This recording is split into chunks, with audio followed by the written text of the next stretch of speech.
Congrats, Jenson. Thanks. Do you feel like this is you're playing at the same level that you played at when you were top 40 in the world? I think actually as the week on the second half of the week, I'd say even a little higher than that potentially. So I think this week's given me a huge boost. I think my best potential level is better than what it used to be with the things I've gotten to work on, and it's very exciting for me. Jenson, congrats on getting your hands on your first ATP trophy. Thank you. When I say that to you, what kind of feelings come up? How did it feel? I mean, it means a lot. It means I think it's the best week of my life, to be honest. I think my last previous finals was 3 years ago, roughly, but I had been 0-3 in finals, and one of my biggest goals was to get my first title. So I wasn't trying to think about it too much as I was getting closer and closer to it as the week went on, and then this morning. But I was a little extra nervous today for sure, wanting to get my first title. But very proud of my resilience today, and I didn't get caught up in any of the past matches or any of the results before, and I was able to just reset once again today, and I think that was a big reason of being able to just start well in the match and then kind of hold them off and then do it again in the second. Was there ever a point during those surgeries and of course during the suspension where you thought this might just not happen? Yeah, I mean, not suspension wise. I knew that was always going to be a temporary thing, but I mean, 2 wrist surgeries in 2 months is kind of crazy. But the body wise, I mean, like knowing I didn't need not even just one but 2.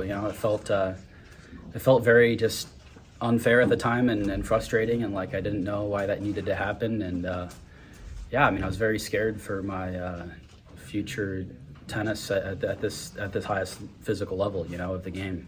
It made sense that you, of course, your serving, your playing hand would have been bad, but this must have been some kind of a congenital. Yeah, I mean, there was part genetics going on, but also just overuse, and the tendon just. Both of them. Overused, just started popping, and it would move all the time whenever my wrist would move, and I didn't even hold a racket for 6 months. For sure. Were they essentially the same injury? Yeah. The left one was a little more severe, but it was a very similar thing. Yeah. Jenson, feel free to navigate this question however you like, but I know back in December you made an announcement about living with autism. And coincidentally, World Autism Day was just this past Wednesday on the 2nd. What do you hope your success means to people or even athletes that may be dealing with something like that as autism?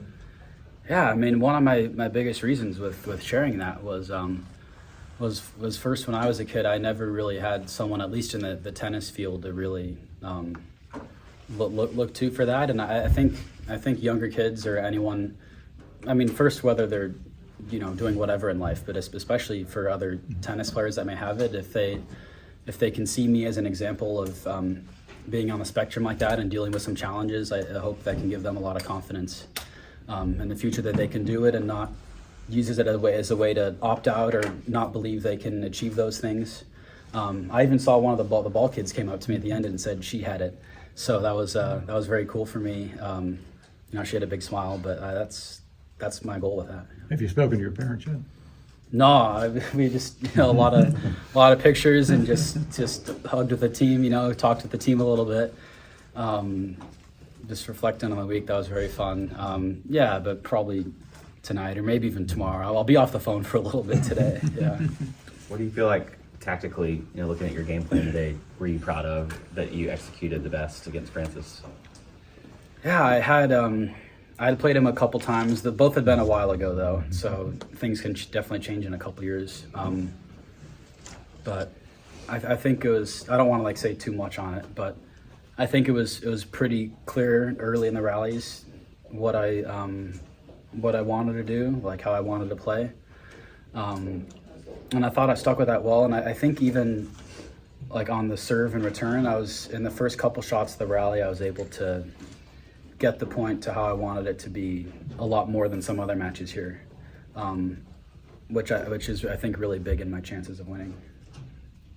Your ranking looks a lot different now than when you started. I think you jumped over 300 spots now to 172. What am I at? 172. So how does that impact your schedule for the next couple weeks or months?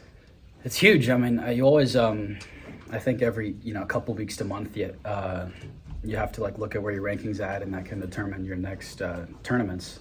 And obviously, my main goal is down the line to have my ranking higher than what my PR is at some point in the year, so then I can just play the tournaments on my new ranking. And this week is huge for that. I know I'll get a lot of points for this, and yeah, it definitely means I won't be playing the next challenger next week, so it'll change a little bit there. But I think it's a huge step on just wanting to get in all the main tournaments. Really is goal number one. I think I'm a lot closer to that now. You'd said, well, I guess I think you kind of answered this. You said earlier in the week you weren't going to think about rankings until you had made a whole bunch more progress. Well, this is a lot of progress. So by the end of the year, top 50, yeah, top 20. I mean, I'd like to beat my previous career high of 33. But this year, even. I mean, potentially, Why not? yeah. I mean, why not? You know, I mean, I hadn't. Even in my great 2021 and 2020 2 years, I didn't get a first place in any of the ATPs. So if I can keep some of this consistency up, I don't see why I can't at least match it or get higher. That would be amazing. Yeah. Hey, congratulations. Before last night's match, did you have a preference on playing Nakashima or Francis? Not really. No. I mean, both guys, I think I'd happen to have some success against before either way. So, no, I've had familiarity with them both, and same with them to me. So I was neutral on it. And I can't control the outcome, so I was just waiting to see who won, and then tried to plan on Francis once we knew he won. Yeah. Jenson, name one thing or elaborate if you want to about how you're going to celebrate this victory. I know it must mean a lot to you. How do you plan to celebrate it with your family and friends? I haven't even thought about it too much, to be honest. It's still hitting me, but I know I have some very close friends in Dallas, and I think we might be able to get over there for a couple days after this event. So I think a goal of mine will be to try to see them and get to hang out and spend some time, because being on the road a lot, I don't get to be back there much. So probably that. My parents are in separate locations, so I probably won't get to see them for a while, but at least I'll try to make the most of it with close friends, so we'll see. Yeah, that'd be awesome. Could you speak a little bit about your agent, Amrit, and what he means to you and what he's done for you? Yeah, Amrit means a lot. I mean, he was the one person after my wrist surgeries in 23. I was able to go to Dallas because he was there, and he was like the one member of my current team at that time that I was able to be with, and that still believed in me that I could even come back and even try to match my previous level. So it means a lot. I didn't have many voices at all around me that really believed in that. So I'm grateful to him that he's stuck with me and believed in what I could do the whole way, even if I didn't believe it at times. And it's helped me to be patient throughout it, and even helped me in some other areas of life. So I'm grateful that he's a good guy, and he's helped me throughout. Thank you. Thanks. Congrats. Congrats again. Thank you.